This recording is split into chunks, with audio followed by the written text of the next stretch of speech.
Hello, everybody. Mic sounds great.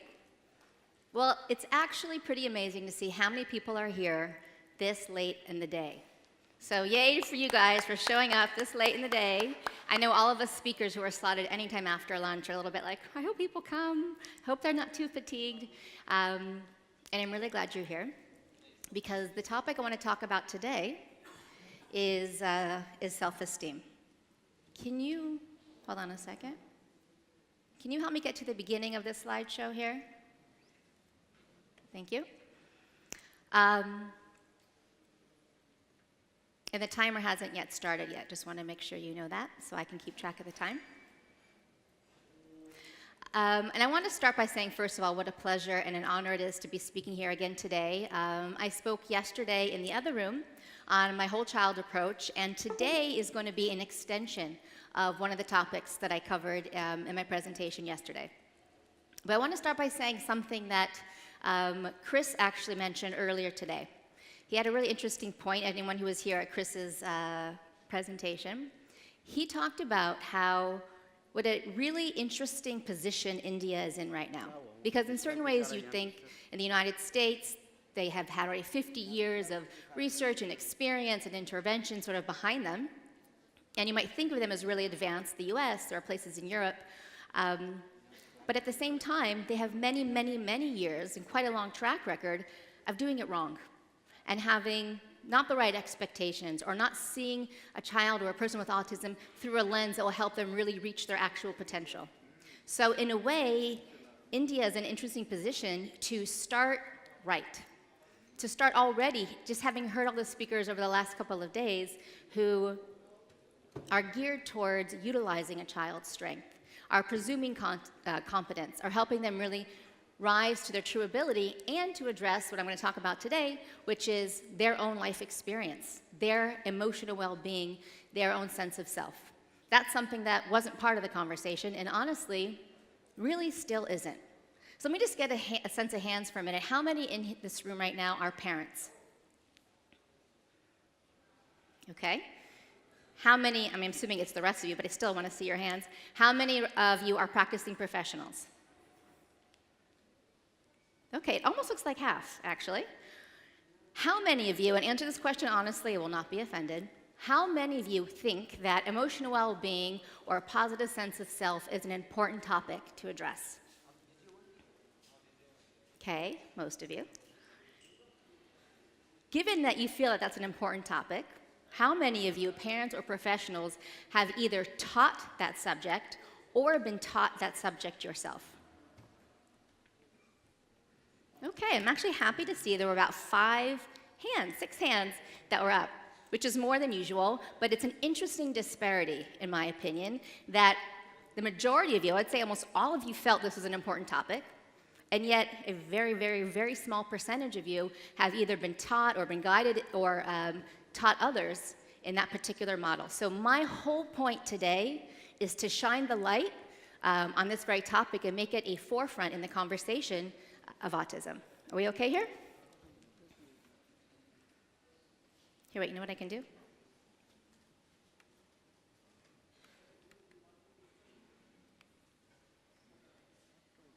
Oh, it's not showing up? I'm just going to start, and then I'll come on when it comes on. So today I'm going to talk about autism and self-esteem and 7 critical strategies for developing a positive sense of self. So in yesterday's presentation, that was a presentation I did in the other room, I talked about the whole child approach and what I see to be 6 of the foundational and fundamental areas of development to focus on. The 6th of those areas was emotional well-being. And I talked about how this is an area that I'm going to speak about today that is one of the most critical areas and one of the most neglected. Now, this is true for anybody, but especially true for people on the autism spectrum because, number one, they are often very highly underestimated, stigmatized, misunderstood, and excluded. So that's already quite a setup to make it very challenging to have a positive sense of self. And I'm not even talking about all those circumstances being escalated into a position of bullying, and real ostracism, which obviously takes that to a whole nother level. So focusing on self-esteem, I just want to talk about now what are some of the reasons why it's such an important topic within autism. So one of the reasons it's such an important topic is because it's such a critical need and it already has a inherent setup that makes it challenging to have a positive sense of self. But not only that, when you have a child who's feeling better about himself or herself, feels capable, feels that the people who are with him or her believe in their abilities, that child will be in a much more open and willing position to learn the skills you're trying to teach them. And that, in my opinion, is like the cherry on top. That the main reason I want to really talk about this is for their own quality of life, but that also, and as teachers and educators, you probably experience this, if a child feels good about who they are, then they're going to be much more willing to learn the specific skills that you're trying to teach them. Let me just see what's going on here. Okay. So let me see if I can remember the slide. Whole child approach, the reasons why. Okay. So I'm going to go right into the strategies. Strategy number 1. If I could remember this without slides, I'd be amazed. I'll be amazed. Do you know which one it is, though? Here, let me just get in here 1 second. Oh, this is the USB drive.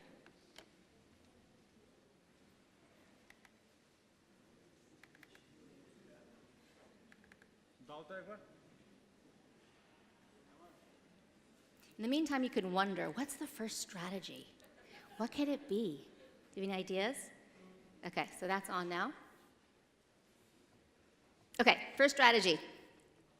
The first strategy is to change your goal and to change your question. And what I mean by that is, do I have the clicker? Yes. Okay. This is actually a good test. I'm going to see if I can remember my strategies in a row. So the first strategy is to change your goal, change your question. And here's what I mean. Oftentimes, the goal or the question that parents have is, how can I make my child like other children? How can I close the gap to make them more like everybody else? Understandable question, but it's a question that's an injustice and a disservice to the child. Because the goal is not to make this child like everybody else. The goal and the question I would like to suggest that you think of instead is, how can I help this particular person more fully bring their unique self to the world around them? Should I use the clicker now? Yeah? Let's see. Why self-esteem? Okay, I got that right. Oh, I wanted to say that, so if self-esteem is not your primary goal, I encourage you to make this your primary goal, both to enhance the life of the child, but also to help anyone be more receptive and open to what you're trying to teach them. Okay, strategy number 1, change your goal, change your question. See, I was right. From how can I help make my child more like others, to how can I help my child more fully bring his unique self to the world around him? Now, this might seem like a subtle thing. It's just a question. How's that really going to impact my child? But I promise you, it'll impact everything you do, every decision you make, every way that you facilitate a therapy. This is what I call the come from.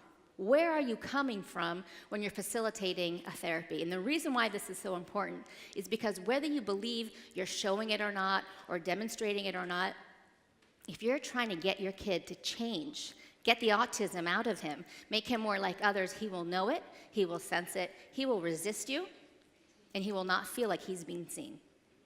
And if he feels like he's not being seen, you don't have a partner in the process. There's nothing encouraging or motivating about growing in together with someone who doesn't see who you really are.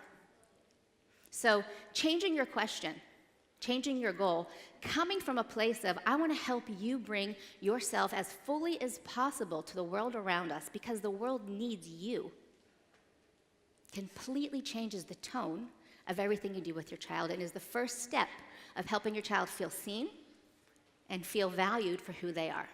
Do you guys get that? Make sense? Okay. That's strategy number 1. Strategy number 2 is to identify and cultivate your child's strengths and passions. And I am so happy to know that over these last 2 days, this is a topic that's really been drilled down, really been brought home. Stephen Shore has talked about it quite a bit. It's been touched upon kind of all over the place. I'm going to go even further with it right now because this is critical. And in a way, kind of revolutionary, because for so long and for so many years, it's been about, this is my curriculum, your job is to be obedient, your job is to be compliant, your job is to do what I want you to do. And this is a total flip to, what is it that you love? What is it that you enjoy? And how can we use that to develop yourself more fully and teach you all the skills that are important for you to have? So let me just tell you a story to demonstrate this point. A mom named Mary wrote to me a couple years ago. She sent me an email and told me about her son, Jewel, who was at the time about 13 years old. Now, this is a Jewish family, and they used to go to synagogue every Saturday morning, and her son, Jewel, loved the prayers. He loved the songs. He loved the whole experience. And he would often sing the songs throughout the week. Now, his group of therapists who worked with him throughout the week, with the best intentions in the world, talked to the mom and said, listen, Mary, we have a concern. Jewel sings these songs all week long. He can't seem to get them out of his head. He's humming, he's singing, and it's really getting in his way of being focused and present in the therapy session. So we'd really like to encourage you that you stop taking him to synagogue services. So she did. She stopped taking him to synagogue services, and this is when she wrote to me, because she said, Tali, I stopped taking him to see if that would help him be more involved and more participatory in his therapy sessions. And the truth is, ever since I stopped taking him, it was like a light went out in him. He's been depressed, he's been listless, he's been unmotivated, he is certainly not becoming more engaged and participatory in his therapy sessions. In fact, the opposite is true. He doesn't have much motivation for anything. What do I do? So she was really quite in a situation. The therapists were really encouraging her to do one thing. Didn't really feel right to her. Her son was sort of depressed. She was sort of in an interesting position. So I said, Mary, please take him back to synagogue. First of all, because what's more important than the joy and the light in your son's eyes? What's more important than his own quality of life? This is his life, and he is living it. And simply for the joy itself, and to experience that his passion and his interest is validated, just for that reason alone, it's important to take him back to synagogue. But not just that. I promise you, if you take him back to synagogue and he gets to participate again in those services, his love for song will lead to a whole variety of skills. You can use that motivation to learn how to become part of a community, how to read the prayer book, how to follow directions, how to have leadership skills. So take him back and let me know what happens. So she took him back. She was like, okay. She was so relieved. She took him back. And about 8 months later, I get an email from her. And she was just like, you're not going to believe what happened. So his love and interest for songs developed in a love and interest for music, and then piano, ultimately. He started to learn piano, and he very quickly became very skilled at it. He began to participate in the community services, in the prayers. He was following along in the book, just as we had talked about.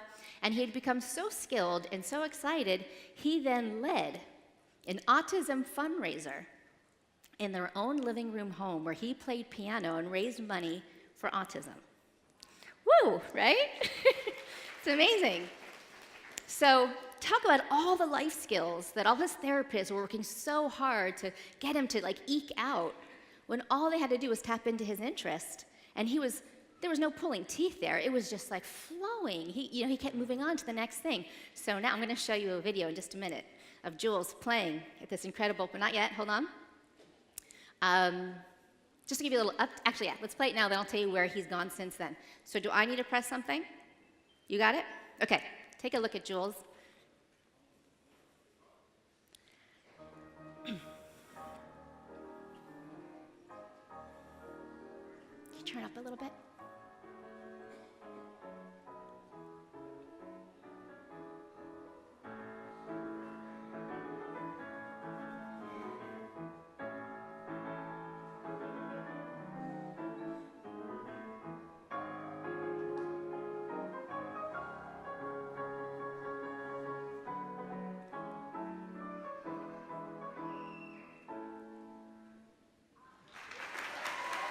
Now just take a look. Look at the audience for just a minute. Look at this.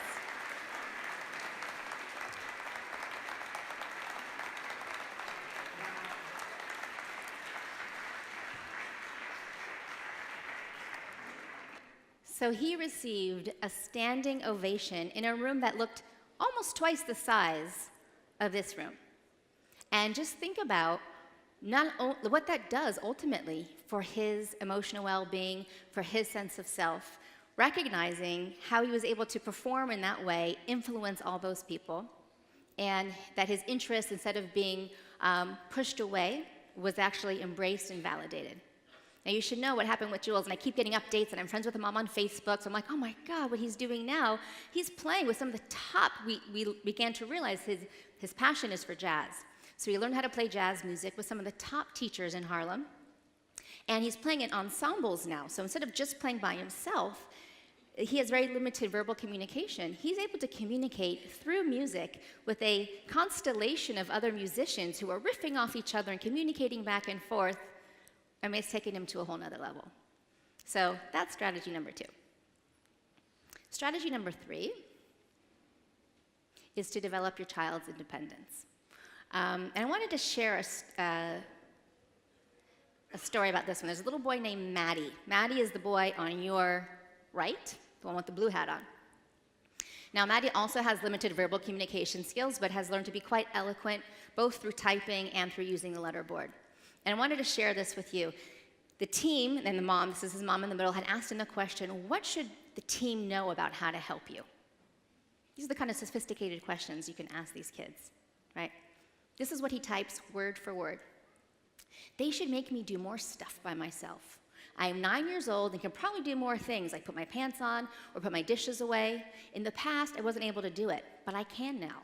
I think I can do a lot more now that I'm trying to be more independent. Please help me. Please laugh with me as I try new things. I want to thank you for making my life beautiful. The thing to know about me is that I promise to never give up.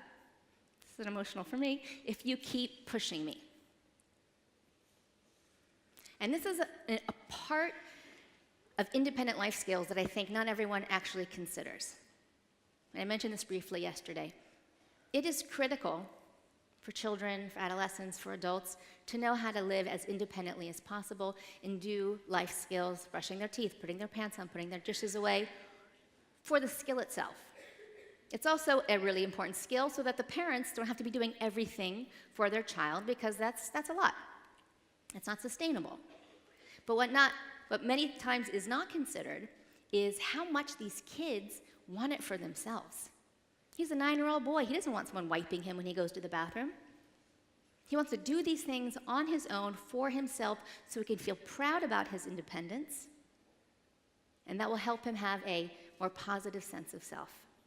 So know that when you're encouraging your child to do any one of these things, or a child that you're working with, you're doing them a favor. Sometimes, well, I feel bad, I'll do it for him, it's hard for him, I'll just take care of it. They want to be independent. And sometimes just need to be encouraged and pushed to do so. Okay. Strategy number 4 is give your child the power to choose. So this is something else that was talked about briefly yesterday. I've seen so many different presentations, I can't remember exactly where. I think it came up in the panel discussion at the end of the day yesterday. How important it is to give your child, or the child you're working with, agency. The ability to self-direct. The ability to make decisions. You know, they, just like everybody else, want to have a feeling that they can impact the path of their own lives. But often with children with autism, they're taken here and they're taken there, and they're told to do this and they're told to do that, and they're told to eat this but not eat that, and no one gives them any explanation. No one gives them any choice. They're pushed and shoved and prompted and stuck in places without any sense of self-direction. But giving your child the power to choose, and this can look all different ways. I got the question yesterday, how you can help a child who is nonverbal to develop their self-esteem. So all these strategies have nothing to do with verbal skills. They can be applied to any child, any adolescent, whether they're verbally able to communicate or not. So for example, this could be something as simple as, do you want to eat this? Do you want to eat that? Do you want to wear this? Do you want to wear that? Do you want to play here? Do you want to play there? Simple choices. They give your child an opportunity to say, I have an opinion. And I want to express that opinion and how empowering it is that you're validating my opinion. Now let's go back to Maddie for a second. So Maddie, who basically said, I want to do things on my own, he goes a step further. He was in a home-based, play-centered program for years. And he grew beautifully. And then he kind of was done with it. He didn't want to go into the therapy room. He didn't want to play with his therapist.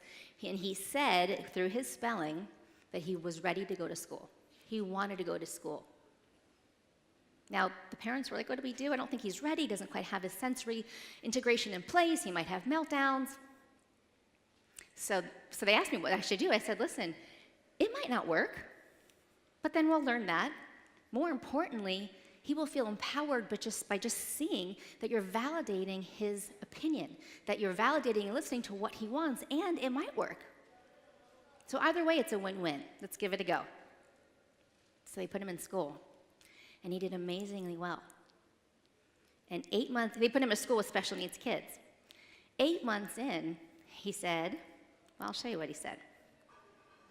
This is him typing. I put in yellow what he typed, but I'll read it out loud. I want to sit for longer time periods. I think I can do it. I want to go to Jack's school. Jack's his older neurotypical brother. I think I could do it with Sonia. Sonia's his communication partner. I want to try it if I could. I'm tired of being in a school for kids with autism. I want to try a different school. I want to be with regular kids. So first he pushed to be in school, and they put him in a special needs school. 8 months there, and he's like, okay, been there, done that. I want to move on. They were thinking, wow, a neurotypical school. Oh, what do we do now? Well, because they wanted to give him the power to choose, and because they wanted to validate his opinion, because they wanted to give him agency, what you're seeing there is Maddie in his new school uniform. He's in a typical school now.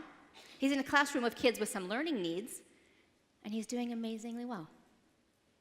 So I want you to really think in really broad and big ways that when we're talking about giving your child the power to choose, yes, it means small things like, do you want to eat this, do you want to eat that? But it also means in much bigger things like, what learning environment feels best for you? What therapist is really working for you? What therapist is really not working for you? And allowing your child to choose his or her path. And as we all know, as we've been saying all along, if you don't know, we don't know. Ask the person with autism. And they'll all have different answers because they're all individuals. So that's a really important piece that I wanted to highlight. I had something else I wanted to say about it. Let's see if it comes back to me, I'll let you know. But I just want to highlight here the importance of giving your child the power to choose. And how whether or not that choice turns out to be the best or not, just the fact that you validate their choice is already an empowering experience. Okay, strategy number 5 is speaking to your child's true intelligence. So this is something else that's been talked about before, that your child's verbal communication means nothing about their comprehension. So you can have a child who is very limited in their verbal skills, doesn't have verbal skills, has very repetitive verbal skills. That does not mean that they have full capacity to understand what's going on. So then we need to really change the way we talk to our kids. So again, whether your child is verbal or not, this means not talking, and someone mentioned it earlier today, not talking about your kid in front of your kid. I can't tell you how many times I've seen 2 therapists chatting about the kid who's right there. It means also not doing baby talk, not talking down your kid like a baby. And even with the best intentions, what I see a lot too is this kind of like, yay, cheering, you can do it kind of thing that is sweet and is loving, but it's not the way you talk to another kid that age. As a child grows and they become 7 years old, 8 years old, 10 years old, talk to them like you would talk to any other 8-year-old, 10-year-old, and 12-year-old. Very direct, very eye to eye. This is what's going on. This is why you're on this special diet. This is why we're taking you to this therapy. We're hoping it'll achieve this and that. We're hoping to help you feel more regulated, so the times that you feel maybe a little bit out of control, you can feel more in control. I worked with a family who had a daughter who was taking pieces of paper, rolling it up into little balls, and swallowing it. And she had tried everything to try to get her to stop. Nothing was working. She's like, what do I do? And I said to her, have you ever actually sat down and talked to her, fairly nonverbal child, about what actually might happen in her digestive system if she continues to eat paper. Have you sat down and really explained to her how the digestive system works and how eating paper in that way can really impact her digestive health? She's like, no, never did that. Like, try it. So she did. She stopped eating paper. Really being direct and talking to your kids eye to eye will help them feel seen, will help them know that you see them as intelligent and capable, and they will stand taller for it, just by the way you talk to them. And that leads me to my next strategy, strategy number 6, which is to teach to your child's true intelligence. So the previous one was speaking to your child's true intelligence, and the 6th one is to teach to your child's true intelligence. So I spoke yesterday, if any of you were in my presentation yesterday, about this 12-year-old boy named Seaman, who's from Scandinavia. And his mom was reading to him. He was about 12 years old at the time. These like toddler books, you know, like these like kind of cardboard books of about 5 or 6 pages of fire engines and things like that. And she sent me a video, I'm going to show you in just a minute, of her reading this book to him. Now, just so you know, the way I work with families is they send me videos, and then I have an online consultation with the parent. So what you're going to see now is a video of her reading this book to her son. Since they speak in Norwegian, she subtitled the whole thing in English, but her English isn't perfect. It's better than my Norwegian, so I just wanted to explain to you the context, and I want you to watch and see what kind of material she was using with him initially. So if you could play the video for the next...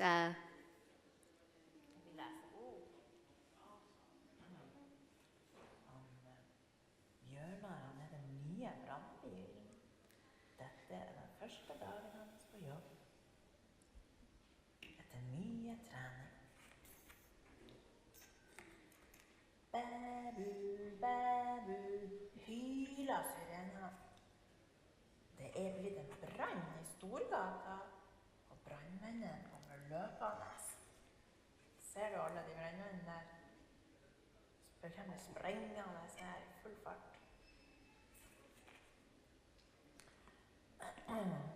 Bjørnar kommer til den brennende bygningen, og så setter han straks i gang med å slukke. Slangen blir trukket frem, og snart så spruter de mot flammer.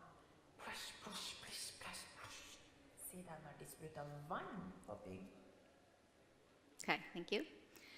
So you can see from this video that she sent me, it's very like what you would read and how you would read to a 4-year-old. You know, wee, wee, the sirens are blaring and splish, splash, and the water's coming. And he's there, and he seems to be enjoying cuddling with her and hearing it. But I said to her, I think he's capable of much higher level learning. I bet you he would love to learn much more than that. Have you ever tried to teach him anything that's peer level? And no one ever had. This was the kind of material he was consistently exposed to from the time that he was 3 all the way through until he was 12 years old. So I encouraged her to really experiment with that. And she started teaching him. She got the books from his school that other peers, neurotypical peers, were learning, and she used those to teach him. And she started teaching biology and cell division and biographies of inventors and astronomy, and he loved it. He was so thirsty to learn, and she knew that he understood because she would then ask questions after they would do a piece of material. She'd sometimes ask him a choice question to make sure he understood, and then she would ask him more open-ended questions, and he was able to reply. And it was clear that he understood, he was eager, and he was so happy to be done with the repetitive questions that he'd been doing. And I was talking about yesterday about where's your head, and where's your arm, and where's your nose. He was so past that. But that was just based on assumptions that he wasn't capable of more. So what I'm going to show you now is a video of the same mom and the same kid. But this time, she's teaching him a topic that most parents of neurotypical kids avoid and don't teach, which is puberty. We talked a little bit about this yesterday, the importance of directly teaching, like you need to with other kids, about puberty, about sexuality, about relationships. So here she's going to be taking a textbook, a Norwegian textbook, teaching him about puberty, about his changing body, and he is totally capable, attentive, and learning as she's teaching him. So if you could play the next video, please. Så lenge vi har lært Jo, fra du er 11-12 år og fremover i tid, så skjer det forandringer mye raskere enn før.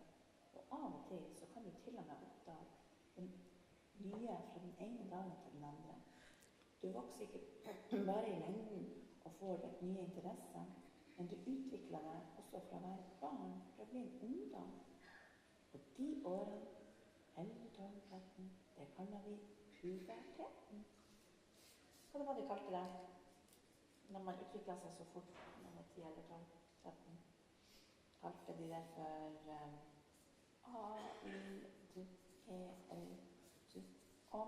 alderdom, eller kalte de det for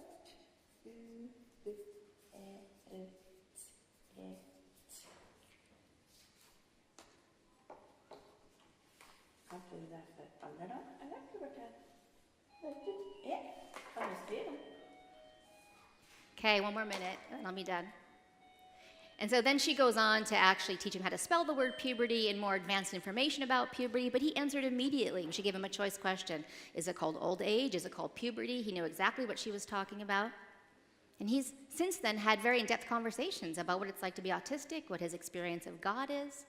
So teaching to a child's true intelligence is important for so many reasons. Every child has a right to be educated. Every child has a right to learn. But when a child is taught to their true abilities, it is so empowering for them. They see that other people see their true intelligence, and nothing impacts their emotional well-being more than that. And this is just the last strategy. Surround your child with people who believe in him. So if we go back for a minute to the story of Maddie, who was in school, in a special needs school, and then wanted to switch to a school of neurotypical kids. You know why he wanted to switch schools? Because he said the staff at that school treated him like he was stupid. The trained staff talked down to him, underestimated his abilities, underestimated his intelligence, and he started acting out. He wanted out. He was done. So it really makes an impact how the people around your child treat them, perceive them, or believe about them. So whether you're a parent or you're a professional, I really encourage you to go through who are the people that my child is with? What are the therapists? What are the teachers? What are the family members? The more you can surround your child with people who believe in their ability, believe in their intelligence, the easier it'll be for your child to develop a positive sense of self and recognize that other people value that in them versus being surrounded by people who talk down to them, who talk about them in front of them, or really beneath them. So that's the seventh strategy that I want to end with, but it starts with you. It starts with you believing in your child. It starts with you believing in the child that you're working with. It starts with you raising the bar of what you can talk to them about, what you can teach them, how much independence you allow them to have. So we've talked about a couple different strategies here, 7 different strategies, and I would just like to ask you, what is one strategy that you're taking away today? You can think while the music is going.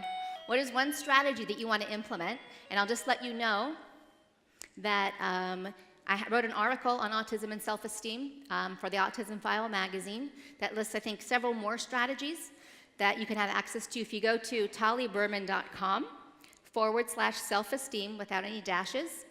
You'll be led to a page where you can enter your email address, and then the article will be sent directly to your email, so you can review that for yourself. Thank you very much.